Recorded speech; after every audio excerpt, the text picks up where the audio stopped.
നമ്മൾ 15-ാം വാർഡിലേക്ക് പോകുമ്പോൾ 15-ാം വാർഡ് ഇപ്പൊ നമ്മുടെ വാർഡ് വിഭജനത്തിൽ പുതുതായി വന്ന ഒരു വാർഡാണ് ഈ 15-ാം വാർഡ്, വലക്കയ വാർഡ്. വലക്കയ വാർഡ് വിഭജനവുമായിട്ട് ബന്ധപ്പെട്ട് നമ്മൾ പറയുമ്പോൾ അല്ലെ വാർഡ് വിഭജനം, കാരണം നേരത്തെ 3-ാം വാർഡിൽ നിന്നുള്ള ഒരു ഭാഗവും അതുപോലെ ഗ്രാമം വാർഡുകളുടെ പ്രദേശവും ഉൾപ്പെട്ടതാണ് ഇപ്പൊ നിലവിലെ വലക്കയ വാർഡ്. അപ്പോൾ അങ്ങനെ വരുമ്പോൾ അത് LDFന് ഒരു സ്വാധീനമുള്ള ഒരു വാർഡ് അങ്ങനെ തന്നെ വലക്കയ വാർഡിന് നമുക്ക് പറയാനാവും. കാരണം ഗ്രാമത്തിലെ ഒരുപാട് ഭാഗം ഈ വലക്കയിലേക്ക് വന്നിട്ടുണ്ട്. അങ്ങനെ വരുമ്പോൾ LDFന് ഒരു മേൽക്കൈ എന്ന രീതിയിലേക്ക് ആ വാർഡിനെ സംബന്ധിച്ച് പറയാം. എങ്കിൽ പോലും ആ വാർഡിനകത്ത് ശക്തമായ മത്സരം തന്നെയാണ് നടക്കുന്നത് എന്ന് തന്നെ പറയാം. കാരണം അവിടെ UDFന്റെ സ്ഥാനാർത്ഥിയായിട്ട് വന്നിട്ടുള്ളത് കോൺഗ്രസിന്റെ നേതാവായിട്ടുള്ള പൊതുപ്രവർത്തന രംഗത്ത് വളരെ സജീവ സാന്നിധ്യമായിട്ടുള്ള ഒരാളാണ് നമ്മുടെ അബ്ദുസ്സലാം പുത്തൻവീട്ടിൽ.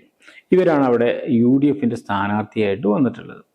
ആ വെളിയങ്കോടിനെ സംബന്ധിച്ചിടത്തോളം LDFന്റെ സ്ഥാനാർത്ഥി പുതുമ അഷ്റഫാണ്. പുതുമ അഷ്റഫ് എന്ന് പറയുമ്പോൾ അവിടെ വെളിയങ്കോടിന്റെ വ്യാപാരി വ്യവസായി ഏകോപന സമിതി ഉൾപ്പെടെയുള്ള സംഘടനകളിലും മറ്റുമൊക്കെ വളരെ സജീവമായിട്ട് പൊതുരംഗത്ത് നിൽക്കുന്ന, CPIയുടെ ഭാഗമായിട്ട് നിൽക്കുന്ന ഒരു നല്ല ഒരു പൊതുപ്രവർത്തകൻ. അവരാണ് അവിടെ LDFന്റെ സ്ഥാനാർത്ഥിയായിട്ട് വന്നിട്ടുള്ളത്. ഇങ്ങനെ ഒരു രണ്ട് മികച്ച സ്ഥാനാർത്ഥികളെ തന്നെയാണ് LDF ആയാലും UDF ആയാലും അവിടെ അവതരിപ്പിച്ചിട്ടുള്ളത്. ആ ഒരു രീതിയിൽ അവിടെ മത്സരം വളരെ ശക്തമായ രീതിയിൽ, കാരണം LDFനെ സംബന്ധിച്ചിടത്തോളം LDFന് സംഘടനാപരമായിട്ട് വലിയ ശക്തിയും അല്ലെങ്കിൽ സ്വാധീനമുള്ള ഒരു വാർഡാണെങ്കിൽ പോലും കോൺഗ്രസിന്റെ സംഘടന മറ്റ് വാർഡുകളിൽ നിന്ന് വ്യത്യസ്തമായി തന്നെ കോൺഗ്രസിന് വെളിയങ്കോട് മേഖലയിലെ മറ്റ് വാർഡുകളിൽ നിന്ന് വ്യത്യസ്തമായ രീതിയിൽ തന്നെ മികച്ച ഒരു പ്രവർത്തനം കോൺഗ്രസിന് അല്ലെങ്കിൽ UDFന് ആ വാർഡിനകത്ത് നടത്താൻ സാധിക്കുന്നുണ്ട് എന്നുള്ളത് തന്നെയാണ് ആ വാർഡിനകത്തുള്ള മത്സരത്തെ ശക്തമാക്കുന്നത്. കാരണം കഴിഞ്ഞ 3-ാം വാർഡാവുന്ന സമയത്ത് അവിടെ 3 വോട്ടിനാണ് LDF സ്ഥാനാർത്ഥി ജയിച്ചത്. LDF സ്ഥാനാർത്ഥി വിജയിച്ച് ജനപ്രതിനിധിയായത് 3 വോട്ടിനാണ്. അപ്പോൾ കോൺഗ്രസിനെ സംബന്ധിച്ചിടത്തോളം അല്ലെങ്കിൽ UDFനെ സംബന്ധിച്ചിടത്തോളം ആ വാർഡ് തിരിച്ചു പിടിക്കുക എന്നുള്ള ഒരു ദൗത്യം ഉണ്ട്. അതിനു വേണ്ടിയുള്ള പ്രവർത്തനമാണ് UDF അവിടെ നടത്തിക്കൊണ്ടിരിക്കുന്നത്. ശക്തമായ രീതിയിലുള്ള പ്രവർത്തനങ്ങൾ UDF നടത്തുന്നു. അതോടൊപ്പം തന്നെ അത്ര തന്നെ ശക്തിയിലും ചിട്ടയോടും കൂടി LDFന്റെ പ്രവർത്തനവും അവിടെ തെരഞ്ഞെടുപ്പ് രംഗത്ത് സജീവമായിട്ടുണ്ട് എന്നുള്ളത് തന്നെയാണ് അവിടുത്തെ മത്സര ഫലം എങ്ങനെയെന്ന് ഒരിക്കലും പറയാനാവാത്ത വിധം ശക്തമായ മത്സരം തന്നെയാണ് അവിടെ നടക്കുന്നത്. അതോടൊപ്പം അവിടെ വെൽഫെയർ പാർട്ടിയുടെ ഒരു സ്ഥാനാർത്ഥിയായിട്ട് ബഷീർ മത്സരിക്കുന്നു എന്നുള്ളത് ആ വാർഡിനെ സംബന്ധിച്ചിടത്തോളം, അല്ലെങ്കിൽ ആ വാർഡിൻ്റെ വിധി നിർണയം അല്ലെങ്കിൽ അതിൻ്റെ റിസൾട്ട് എങ്ങനെ എന്നുള്ളത് സംബന്ധിച്ച് ഒരു ആശയക്കുഴപ്പമുണ്ടാക്കുന്ന ഒരു സ്ഥാനാർത്ഥിയായിട്ട് തന്നെ ബഷീർ അല്ലെങ്കിൽ വെൽഫെയർ പാർട്ടിയുടെ ബഷീർ അവിടെ ഉണ്ട്. വലിയ രീതിയിലുള്ള പ്രചരണ പ്രവർത്തനങ്ങളുമായിട്ട് ശക്തമായി തന്നെ അവരും ആ വാർഡിനകത്ത് നിൽക്കുന്നു എന്നുള്ളത് തന്നെയാണ് 15-ാം വാർഡിനെ തെരഞ്ഞെടുപ്പ് രംഗം, 15-ാം വാർഡിൻ്റെ തെരഞ്ഞെടുപ്പ് രംഗത്തെ വ്യത്യസ്തമാക്കുന്നതും. അതിൻ്റെ ഫലം എന്ത് എന്നുള്ളത് ഒരു രീതിയിലും പ്രവചിക്കാനാകാത്ത വിധം ശക്തമാണ് ആ വാർഡിലുള്ള മത്സരം.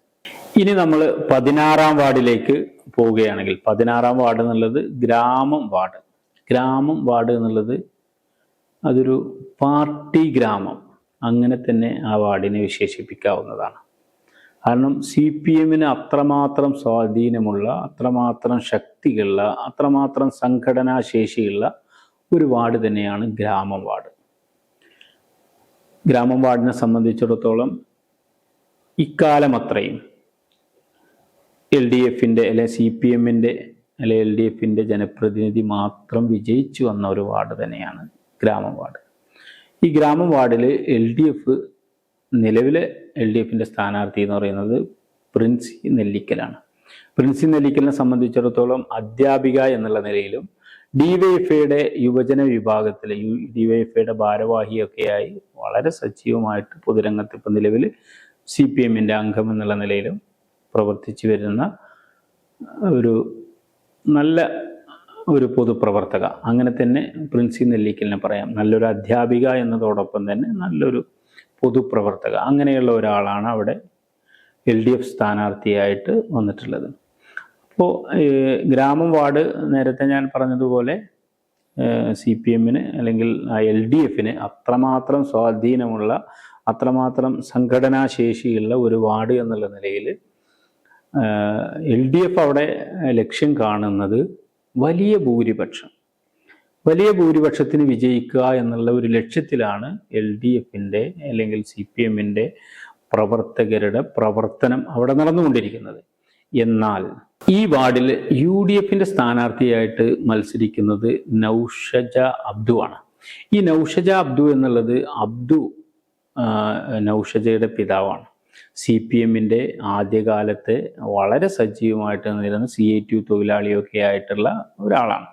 ഇവരുടെ ഭർത്താവ് ലീഗിൻ്റെ പ്രവർത്തകനാണ്, മുസ്ലിം ലീഗിൻ്റെ പ്രവർത്തകൻ എന്നുള്ള നിലയിലാണ് നൗഷജ അബ്ദു UDF-ന്റെ സ്ഥാനാർത്ഥിയായി അല്ലെങ്കിൽ മുസ്ലിം ലീഗിൻ്റെ പ്രതിനിധി എന്നുള്ള നിലയിൽ അവിടെ സ്വതന്ത്ര സ്ഥാനാർത്ഥിയായിട്ട് മത്സരിക്കുന്നത്.